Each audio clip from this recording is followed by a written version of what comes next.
Everyone, कैसे हैं आप सब। आज मैं थोड़ा सा नॉर्मलाइजेशन बताने वाला हूं आपको, किस तरीके से नॉर्मलाइजेशन हुआ सीपीयू में एंड दिल्ली पुलिस में किस तरीके से हो सकता है। कोई फालतू वीडियो नहीं है, कोई ज़्यादा डीप एनालिसिस नहीं करने वाला हूँ, सिंपल से एनालिसिस किया है मैंने। आप अपना आप खुद आइडिया लगा लेना, बट छोटी वीडियो होने वाली है, ठीक है। मैं आपको दिखा देता हूँ। तो देखो, टोटल 9 शिफ्ट में पेपर हुआ था सीपीओ का, ठीक है।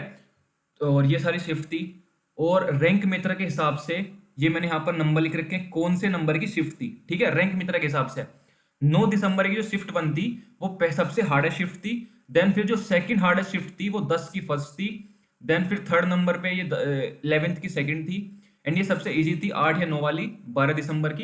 इसमें मैं बताना क्या चाहता हूँ आपको, देखो जो हार्डेस्ट शिफ्ट थी सबसे, उसमें 146 वाले के 156 हो गए, 10 नंबर बढ़े, ठीक है। सेकंड नंबर पे जो 118 वाला है, इसके 121 हो गए, 3 नंबर बढ़े। अब देखो, ये सेकंड हार्डेस्ट शिफ्ट थी, बट इसके 118 नंबर है, तो इसकी परसेंटाइल कम हुई, इसलिए इसके कम इंक्रीज हुए। अगर इसी बच्चे के 146 या फिर 150 मार्क्स होते तो मे बी इसके 7 से 8 मार्क्स बढ़ जाते, ठीक है। देन ये 7वें नंबर की इजी शिफ्ट थी, तो इसको 137 से 128 हो गए, 9 नंबर घटे। एंड वहीं इस बच्चे के 118 थे, देखो इजी शिफ्ट थी, एंड इसमें इजी शिफ्ट में इसने कम स्कोर किया तो इसके ज्यादा मार्क्स घटे, इसने अच्छा स्कोर किया इसलिए इसके 9 ही मार्क्स घटे, ठीक है।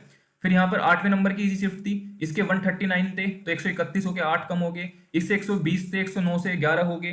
देन 148 से 143 वाले के 5 हुए। अब देखो, इसका परसेंटाइल हाई थी, 148 थे तो परसेंटाइल अच्छी थी, तो इसलिए 5 ही मार्क्स इंक्रीज हुए, और 8वें नंबर की सबसे इजी शिफ्ट है, यानी कि सेकंड लास्ट इजीएस्ट शिफ्ट है ये। और इसके 120 थे तो इसके 11 हुए, और इसके 139 थे तो इसके 8 ही मार्क्स हुए। तो इजी शिफ्ट में अगर आपका अच्छा स्कोर है तो कम मार्क्स माइनस होंगे।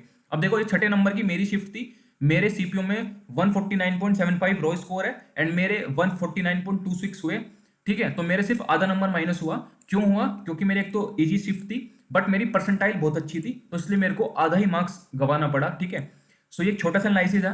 अब आप देख लो कि रैंक मित्र के हिसाब से आपकी कौन सी नंबर की शिफ्ट है, इजी है, हार्ड है, ठीक है। इतना हो सकता है कि अगर आपकी 43 नंबर की इजी शिफ्ट है तो वो 42 नंबर की बन जाए, बट भाई ऐसा बिल्कुल नहीं होगा कि 43 से उठ के वो 20 पे पहुंच जाए या 10 पे पहुंच जाए।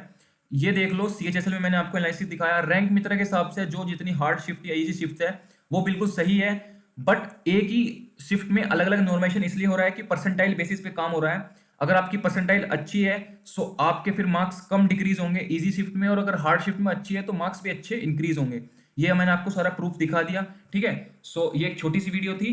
बाकी आपको अगर पसंद आई हो वीडियो, चैनल सब्सक्राइब कर लो, टेलीग्राम ज्वाइन कर लो, लिंक आपको डिस्क्रिप्शन में मिल जाएगी।